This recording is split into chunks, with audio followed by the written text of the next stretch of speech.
What's up, Squadron 7? Welcome back to another video. I wanted to do something that would make it easier for people to learn about Star Wars, Legends or Canon. I'm going to be rereading some of my favorite books from Legends and Canon, and instead of giving you guys a synopsis or a review, I'm going to be bringing you guys along with me, chapter by chapter. Now, I won't be reading it to you for copyright purposes, but I will be summarizing each chapter so that you're aware of all the smaller details and context and nuance that would typically be missing from a synopsis. The first book in this series is Darth Bane, Book 1, Path of Destruction. This is Element Reads.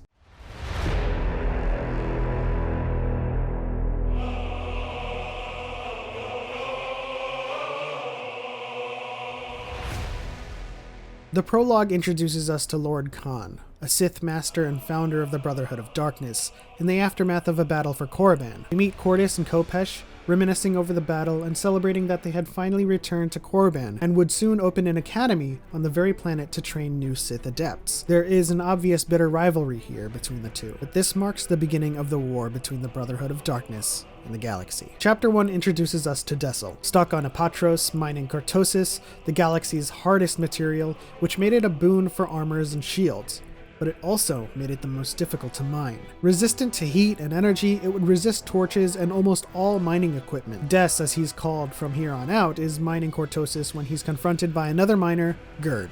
And no, I'm not talking about acid reflux. Upon Des's equipment failure, Gerd seeks to take over the mining of the node, which doesn't sit well with Des. That cortosis was going to be his. We learn a bit of history here with Des, as growing up mining cortosis had hardened his body. He was the biggest and toughest of all the miners, and everyone knew it.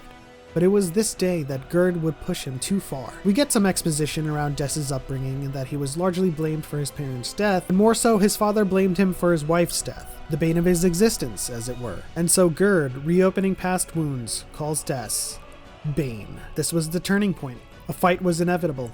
The two clashed and engaged in combat. The problem for Des was that he had been working all day, tired and fatigued, while Gerd was fresh, likely banking on that advantage. It wasn't until Des found himself at the edge, on the brink. He was finally too tired to continue. Gerd seemingly had finally gotten the advantage, but no, it wasn't over. Des felt a rush of newfound energy.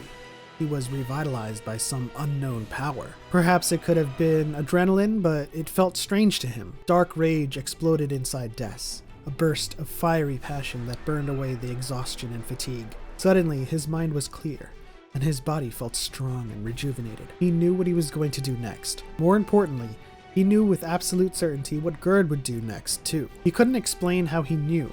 Sometimes he could just anticipate an opponent's next move. Instinct, some might have said. Des felt it was something more. It was too detailed, too specific to be simple instinct. It was more like a vision, a brief glimpse into the future. And whenever it happened, Des always knew what to do, as if something was guiding and directing his actions. With double vision aiding him from then on, Des's victory was all but promised. He dodged Gerd's incoming attack and clamped down with his teeth. Gerd lost his thumb. The fight was over. Des was above beating on helpless opponents, so he stood up and walked away. This was the end of Dessel and the beginning of Bane. That's it for Chapter 1, Path of Destruction. Guys, if you want to, please read along with me. Go with me on this journey rereading Path of Destruction. I still maintain to this day that the Bane trilogy is probably the best candidate for canonization. Its story is largely self-contained and siloed so that it could be canonized without any contradictions. So take this journey with me, read this book with me chapter by chapter, and we'll experience the story together. But of course, if you enjoyed this video, please leave a like, subscribe for more videos, turn on the bell notification so you know when I post new videos. And as always, that's the end. On to the next one. We are all the Republic, for the light and life. May the Force be with you.